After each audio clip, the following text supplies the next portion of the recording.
Good morning 8th class students. Today I am going to start the human eye. The human eye is a complex camera like structure by which we see the beautiful words. Structure of eye. In the eye, lens, cornea, pupil, iris, vitreous humor, retina, optic nerve and the blind spot are the main important part. Cornea is the outermost transparent cover of the eye. Being transparent, it allows the lights to enter the eye.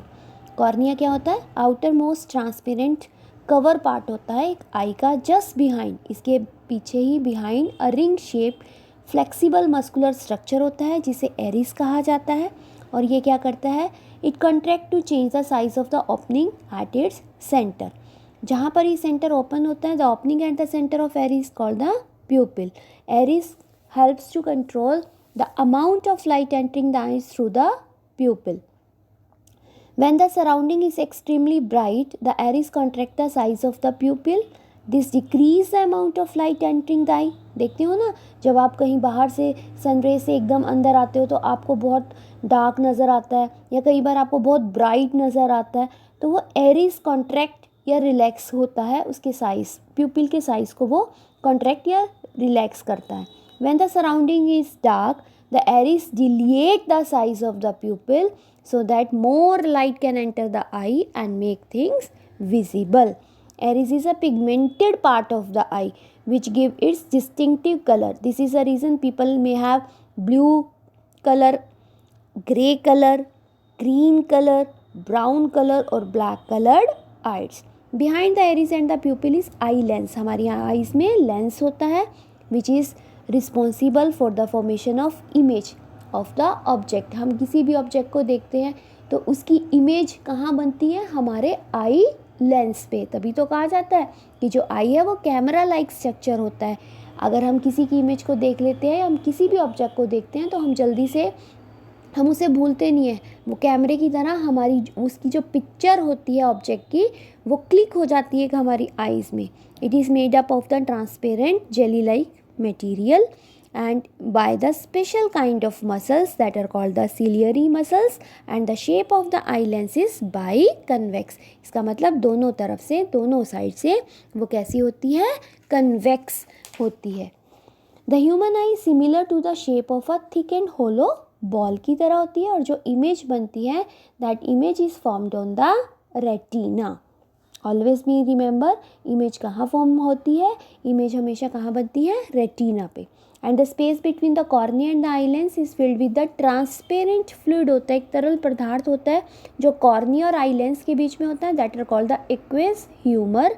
और space between the eye lens and retina, retina और eye lens में जो space होता है, जो उसमें fluid होता है, ट्रांसपेरेंट जेली लाइक मटीरियल होता है, that are called the vitreous humour. The aqueous humor maintain the bulging shape of the cornea, while the pressure of the vitreous humor keeps the retina attached to the walls of the eyeball besides some other complex function. ये तो था structure of आई कि कैसे जो आई के parts हैं उनका क्या फंक्शन होता है, क्या उनका स्ट्रक्चर है. आई अब कैसे परफॉर्म करती है, वर्किंग कैसे करती है. The reflected light from an object, किसी भी ऑब्जेक्ट से जब लाइट रिफ्लेक्ट होके हमारी आइज़ में एंटर करती है, किसके थ्रू एंटर करती है? Through the cornea. It's amount is control, उसका अमाउंट जो कितनी लाइट एंटर करी है वो कौन कंट्रोल करता है? It is controlled by the iris and the pupil. This light pass through, कैसे पास होती है? Through the aqueous humour and the vitreous humour. जो फोटो रिसेप्टर्स होते हैं इन द रेटिना जो डिटेक्ट करते हैं, उसमें रोड्स और कॉन्स होते हैं. वो डिफरेंट इंटेंसिटी ऑफ लाइट की डार्कनेस है या ब्राइटनेस है, वो कैसे कलर्स को परसीव कर रहे हैं सेल. तो जो फोटो रिसेप्टर रेटिना में प्रेजेंट होते हैं वही डिटेक्ट करते हैं किसी भी ऑब्जेक्ट के कलर्स को. The message of the image कहाँ फॉर्म्ड होती है? मैंने पहले बताया रेटिना पे फॉर्म्ड होती है. So the message of the image formed at retina it is picked bye optic nerves. और जो ऑप्टिक नर्व्स होती हैं, आपको पता है आई हमारा सेंस ऑर्गन है तो किससे अटैच होंगे? It is attached to the brain, जिसके द्वारा हम किसी भी ऑब्जेक्ट को आसानी से विजुअली देख सकते हैं. Optic nerve is a bundle of nerve, बहुत सारी नर्व्स उसमें इकट्ठी होती हैं, बंडल होता है, विच collect the visual signals from the retina, जो रेटिना से विजुअल सिग्नल्स को लेता है, ब्रेन तक ट्रांसमिट करता है, जिसके कारण हम किसी भी ऑब्जेक्ट को देख सकते हैं. The point on the retina where the optic nerve is connected to it and lack the photoreceptor, so the image formed at this point is not sensed by the. अगर फोटोरिसेप्टर लैक है ही नहीं है, तो जो image formed होगी वो तो हम आई डिटेक्ट ही नहीं कर पा रही है, इसीलिए उस स्पॉट को कहा जाता है blind spot. Next is care of the I.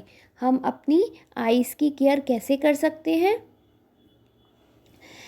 The eyes are of the most sensitive and the main important organ of our body. हमारी बॉडी का मेन सेंसिटिव ऑर्गन है, so they need to special take care of. First, the I should be washed every day. हमें अपनी आँखों को रोज़ साफ़ पानी से धोना चाहिए, नॉर्मल टेम्परेचर वाटर पे. वार्म वाटर का यूज़ नहीं करना चाहिए. नेवर रब द आइज़, हमें अपनी आँखों को रगड़ना नहीं चाहिए. In case of dust particles which are enter into the eyes, splash a lot of clean and the cold water into the eyes so to wash away the dust. अगर हमारी आँख में कोई डस्ट पार्टिकल चला जाता है तो हमें बहुत सारी साफ़ और ठंडे पानी के छींटे मारने चाहिए, जिससे हमारी जो डस्ट है आइज़ की वो आसानी से वॉश्ड हो सके. अगर कोई फॉरेन पार्टिकल एंटर कर जाता है आइज़ में, तब भी हमें कोल्ड और क्लीन वाटर से ही अपनी आइज़ को वॉश करना चाहिए. If it doesn't come out with water, पानी से नहीं निकल रहा, देन क्या करना चाहिए? Rush to the doctor, doctor के पास जाना चाहिए. Never look at the bright source of the light like the sun. हमें डायरेक्टली सन या कोई भी वेल्डिंग स्पार्क को डायरेक्टली नहीं देखना चाहिए. डू नॉट रीड और राइट इन द डिम और every bright light, so always in the moving vehicle. कि आप किसी व्हीकल में ट्रैवल कर रहे हैं या बहुत डिम, अब आप स्टूडेंट हैं तो आपको ध्यान रखना है कि आपको डिम लाइट में अपनी स्टडीज़ नहीं करनी है. क्लियर? द मिनिमम डिस्टेंस, अगर आप ह्यूमन आई हम बात करते हैं, हम कोई भी ऑब्जेक्ट को, कोई अगर बुक की बात करें, हम पढ़ रहे हैं या देख रहे हैं, तो अगर हमारे आइज़ में स्टेन ना पड़े तो कम से कम जो उसका डिस्टेंस होना चाहिए किसी भी ऑब्जेक्ट से, वो 25 सेंटीमीटर का डिस्टेंस होना चाहिए. The eyes need vitamin A. हमारी आइज़ को विटामिन ए की ज़रूरत होती है, इसीलिए हमें बैलेंस डाइट में जिससे विटामिन ए मिलता है, for example fish, milk, carrot, papaya, yellow part of all fruits, eggs, sweet potatoes, तो हमें ये सभी डाइट विटामिन ई के लिए लेनी चाहिए. Avoid wearing contact lens for more than 12 hour. अगर कोई किसी की आइज़ में प्रॉब्लम है, किसी को स्पेक्स लगा हुआ है, अगर वो कॉन्टैक्ट लेंस का यूज़ कर रहा है 12 आवर से ज़्यादा, तो उसे ऐसा नहीं करना चाहिए. ठीक है? अगर आपकी आई में बहुत स्ट्रेन हो रहा है, पेन हो रहा है, तो आप 10 मिनट के लिए अपनी आइज़ को ये तो बंद कर लीजिए, या फिर कोल्ड कुकुम्बर की स्लाइस उस पर रख सकते हैं. अगर आपको कोई एलर्जिक है, अगर आपको यूवी रेस से एलर्जी है जो हमें सन से मिलती हैं, तो आप सन ग्लासेस का यूज़ कर सकते हैं. ओके, आपने ज़्यादा स्पेंड नहीं करना time on the TV screen और द कंप्यूटर पे. तो टाइमली आप अपने जो ऑप्टिशियन है, जो आपका ऑप्टोमेट्रिस्ट है, ऐसा पर्सन जो आई स्पेशलिस्ट होता है, टाइमली आपको डॉक्टर के पास जाकर अपनी आइज़ को टेस्ट कराना चाहिए. तो that is all about the take care of eyes. Now the defect of vision. आपने कई बार देखा होगा कि पर्सन्स को स्पेक्स लगा होता है, किसी पर्सन्स को दूर का दिखाई नहीं देता, कुछ पर्सन को पास का दिखाई नहीं देता. तो that are the defects of the vision. First defect is myopia, that are also called the near sightedness. क्या कहता है myopia? Inability to see the distance object clearly. कि हमें क्या होता है, दूर की जो ऑब्जेक्ट होता है वो हमें दिखाई नहीं देता, but ability to see the nearby, लेकिन हम आसानी से पास के ऑब्जेक्ट को देख सकते हैं.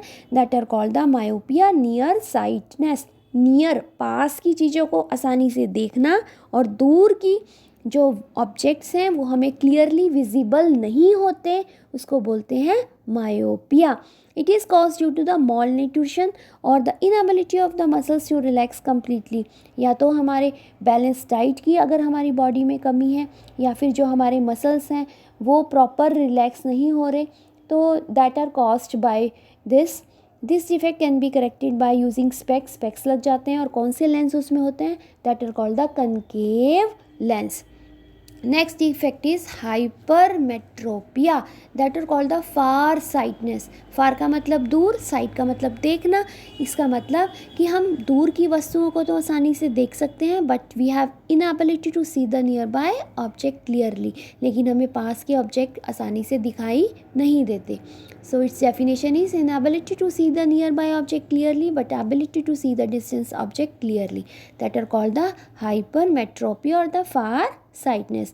अगर ऐसा होता है it is cause due to weakening of the muscles. जैसे जैसे एज इंक्रीज़ होती है वैसे वैसे हमारी आइज़ की जो मसल्स हैं वो भी धीरे धीरे वीक होनी स्टार्ट हो जाती है, जिसके कारण हमें पास की जो ऑब्जेक्ट है वो क्लियरली विजिबल नहीं होते. इसी के लिए इट कैन बी करेक्टेड. ये कौन से स्पेक से करेक्ट होता है, कौन सा लेंस यूज़ होता है, that lens should be use by convex lens. Cataract, that are also called, अगर हम हिंदी में बात करें उसे मोतियाबिंद कहा जाता है. जैसे जैसे ओल्ड एज होती है वैसे वैसे हमारी जो आइज़ है उसमें ये डिफेक्ट होना शुरू हो जाता है. जो फ्लूइड होता है वो डिपॉजिटेड होना शुरू हो जाता है आई लेंस के ऊपर, जिसके कारण जो हमारा आई लेंस है वो प्रॉपर क्लियरली आसानी से ऑब्जेक्ट को देख नहीं पाता, जिसके कारण जो डिफेक्ट है that are called the cataract. The person suffering from cataract sees blurred image of all object. उसे धुंधला नज़र आता है. उसमें जो लेंस के ऊपर फ्लूइड डिपॉजिट होने के कारण वो आसानी से ऑब्जेक्ट को नहीं देख पाता. तो डॉक्टर्स क्या करते हैं, आर्टिफिशियल लेंस यूज़ करते हैं, सर्जरी की जाती है and it takes about 20 to 25 minutes to treat one eye. तो that are all about the defect of vision, myopia, hypermetropia and last is cataract. Visually challenge people, आपने देखा होगा कि हम तो ह्यूमन बींग्स, हमारे पास आइज़ हैं, we see the beautiful world with the eyes, but कुछ ह्यूमंस ऐसे हैं they are not so lucky as to see the beautiful world with their eyes, क्योंकि उनकी आइज़ में प्रॉपर उनका आई लेंस काम नहीं कर रहा, जिसके कारण वो ब्यूटीफुल वर्ड को नहीं देख पा रहे. तो कुछ ऐसे लिमिटेड विज़न है जिनके दिखाई नहीं देता. अगर किसी पर्सन को बर्थ से ही प्रॉब्लम है या कोई डिजीज़ है या इन्फेक्शन हो गया या कोई एक्सीडेंट हो जाता है जिसके कारण वो देख नहीं पाते, the people who are unable to see, जो नहीं देख पाते, that are called the visually challenge people. लेकिन उनके पास और अदर सेंसेस होती हैं जैसे टच, स्मेल और द हियरिंग. तो वो स्मेल करके, हियर करके या फिर आप किसी भी चीज़ को सुनकर वो ये पता लगा लेते हैं कि ये ऑब्जेक्ट क्या है.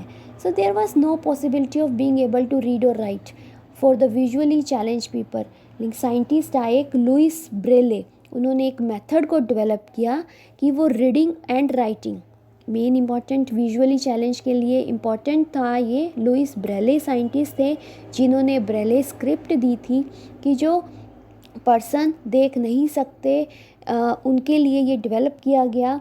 उन्होंने क्या किया, एक स्क्रिप्ट बनाई that are called the Braille script, और करेक्टर यूज़ किए स्क्रिप्ट में, सेट ऑफ करेक्टर.